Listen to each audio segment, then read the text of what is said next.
Just past the bottom of the hour here on News Talk 1110 WBT, and this is the Bobby DeMuro Show. Rounding out, just a couple more segments left on the show tonight discussing the state of the economy here in Charlotte and across the country and what we need to do to strengthen the economy, create jobs, and everything related. I want to keep this local flavor going. I've got some other stuff to talk about in a minute, but I want to keep the local flavor going. Keep the idea of how the economy is affecting us right here in Charlotte, and maybe find out a little bit more about what can be done to promote better local economic policy. So with me on the phone right now, I've got Sarah Cherne, a candidate for Mecklenburg County's Board of County Commissioners in District 5 down in South Charlotte. Sarah, welcome to the show. Thank you so much, Bobby. Glad to be here. So first off, frame the economy, frame the state of the economy in Charlotte from your perspective. You're on the trail, boots on the ground. You're talking to a lot of people I know. How do you see people around here being affected by the recession and then the recovery? Well, I think that, that people are being adversely affected by the recession, and the recovery is incredibly sluggish, especially in the housing market. We see it picking up, at least from people that I've talked to. But I think the largest concern that people have, as I've been out talking to people in District 5 specifically, has been around the taxation policy and what's taken place with the recent revaluation and how that has really affected their capacity to not just pay their tax bill, but really pay their taxes in some respects. It's been a grave concern, and I think that's been the number one issue that I've heard as I've been out boots on the ground talking with people on the street. Well, and I was going to ask you, is there anything specifically you can point to? But it sounds like that is it. How are people seeing this? Is it just simply, we've got to pay more money in taxes here and it hurts? Or does this all tie back into how jobs are being affected, wages are being affected, and when you put a tax bill on top of that with the reval, it's sort of the straw that breaks the camel's back? I think it's a combination of all of those things, Bobby. And as I'm out talking with people in the community, I really feel that their dollar is not stretching as far. If you look at the cost of food, you look at the cost of gas, you look at their tax increases. 89.3% of the people in District 5 had significant tax increases. And what we have found is that Districts 5 and 6 actually pay 50% of the tax burden for the entire county. And so a lot of people don't really know what to do. And I think that's been a great opportunity for people who are on the campaign trail out there talking with people to provide some sort of solution. But it's evident to me that the increased taxes has been a significant burden on many of the taxpayers. And due to that, I think it's something that they're focused on. And how this is impacting them, especially when it comes to the economy. And when you look at the economy, and for instance, the housing market, there's such a stretch between the assessed value of the home and actual fair market value of homes in District 5.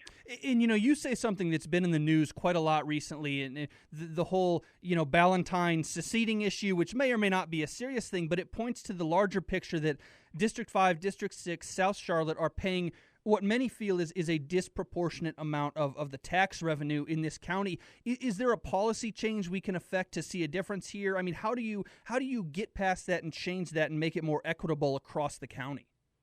Well, and I think that's something that the Commission certainly needs to work towards, and taking a review of the budget and looking at what's been presented to the county by way of our county manager and the county office. It's evident that there were significant tax increases in portions of the county as well as tax decreases in other portions of the county, and that's something that's being examined as we speak. So I know that what's happening with Ballantyne. I also see what's happening with the school system and the actual appeal to break the school system up into three parts. To me, that's symptomatic of the concerns that many people have of what's taking place at the leadership levels within our community. So as leaders, I think it's our duty and our responsibility to hear what our constituency are saying and certainly address those issues by examining all possibilities of what's best to ensure that our county is running efficiently and we're operating at levels that people feel are comfortable. And it's certainly not comfortable when you see people taking out loans to actually pay their tax bill. And, I wonder here, when we're talking about the economy, and taxes always will kind of play into this with jobs and just the general economic climate, Where does the state of education come into play here? Because I know this will always be a big topic in Charlotte. You mentioned, whether we split into 3 school districts and CMS issues. Are we effectively training students for the future, or do we fall short there, and that's having a burden on us down the road? Well, I think that's certainly something to examine. And if you look at some of the evidence that's out there, certainly from the John Locke Foundation, it's shown that our graduation rates have increased slightly. But when you look at children from our school systems who are enrolling in public or in higher education, and specifically community colleges, many more of them, I think it's 2 out of 3, are having to take remedial courses because they're actually not prepared. So, looking at graduation rates, is that really a good indication of our children doing better in school? And I think that's certainly something that needs to be examined and looked at. And my hope is that with the new superintendent coming on board, that certainly will provide some opportunity for our community to look at new and innovative ways to ensure that our children are receiving the best possible education at the best possible price. And, we talked earlier tonight with a professor of political science up at Catawba College, and he mentioned how people are fearful. In an economy like this, people are fearful and worried about what the future holds, and that may have an impact on elections and things like that. Do you get the sense when you deal with people, more than just having to pay more and having to do more financially, are they afraid of where things are headed down the road? I think there's grave concern, and when you look at the scope of the economy, and you look at, for instance, the housing market, there's word on the street that the foreclosure inventory pipeline is still clogged. So we know that the greatest investment that most Americans have is in their home. So there's a concern there because many people see that as an investment, and that's a concern when you know that investment, you're being taxed, for instance, more than actually the value or the worth of that home in the current economy. So that's certainly an issue. I think people right now feel very frustrated with what's taking place, not just locally, but also on a national level, and they're not sure what to do, and they're sort of throwing their hands up in the air because they really don't know what to do, where to turn, and they feel like their voice is not being heard. That's another reason why I think you see the Ballantyne situation taking place, where they want to, de-annex from the city. And also leadership from of people in the community regarding the school system, because a lot of people don't feel they're getting the bang for their buck, and they're paying high taxes, yet much of that money is going to inner city schools, specifically if you live in the lower part of the county. So what's the solution? I mean, this is obviously a huge question. We could probably spend, hours on solutions, but most simply, I mean, what do we need to start doing? Are there policy things? Are there other things that we can implement to speed up the recovery and lower taxes and do everything we should be doing? Well, and it's a catch-22 in some respects, because I'm a proponent of lower taxation. I really believe that lowering taxes across the board for your income and for your sales tax and for your corporate tax actually will organically draw corporate entities and businesses to start growing within our community base. That will, over time, increase the revenue base overall, which gives us more flexibility, certainly.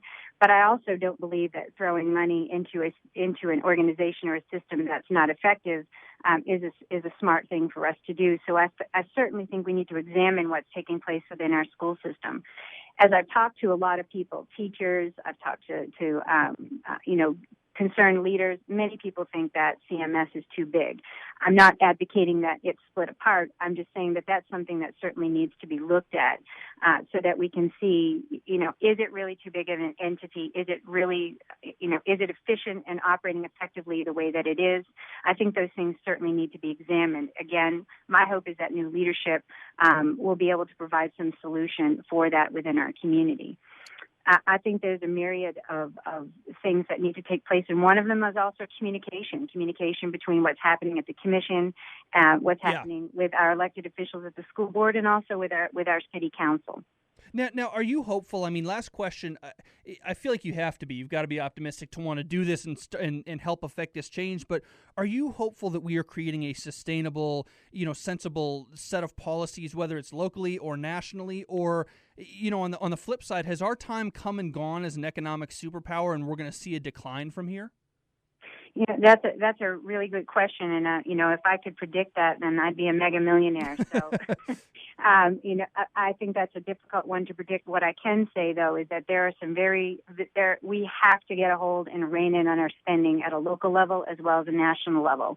Part of the reason I'm running for office is because of my background in social services and understanding as a CEO. What is the impact? What if we're investing in something? Are we really getting a return on that? And I think there's some very significant questions that we need to ask as a community member. What is the proper role of government in terms of social services, and also what are those essential services? What are considered frills and what are not considered frills? And I think those are really tough questions, but I think that our families have had to answer those questions in District 5 because they have seen significant increases in their taxes. Most recently, the John Locke Foundation also indicated that Charlotte is the highest tax city in North Carolina for the 11th year in a row. So, or Mecklenburg County. So all of those things certainly need to be addressed because high taxes are driving our people across the border to South Carolina. They're keeping businesses from wanting to invest in our community, and people are moving out. Well said. Sarah Cherne, I really appreciate you taking the time tonight. Thank you very much. You're very welcome. Thank you. And for more information on her candidacy in District 5, it's sarahcherne.com. I have posted that on the blog, too. I'll put that up later tonight with everything else. You can check that out. Sarah Cherne. All right, hey, we're up against a break. Coming up next, I'm going to wrap things up with This Week in Science, the coolest and the most innovative in scientific research. But this week, since we've been talking about the economy, it's going to have an economic flavor to it. We're going to talk about some studies on the economy and what it all means for us. That's coming up next at 7:50 right here. So stick with us. Fascinating stuff after the break. You're listening to The Bobby DeMuro Show on Charlotte's News Talk 1110 WBT. Charlotte's Morning News, 5 a.m. to 9 a.m. I'm Bo Thompson.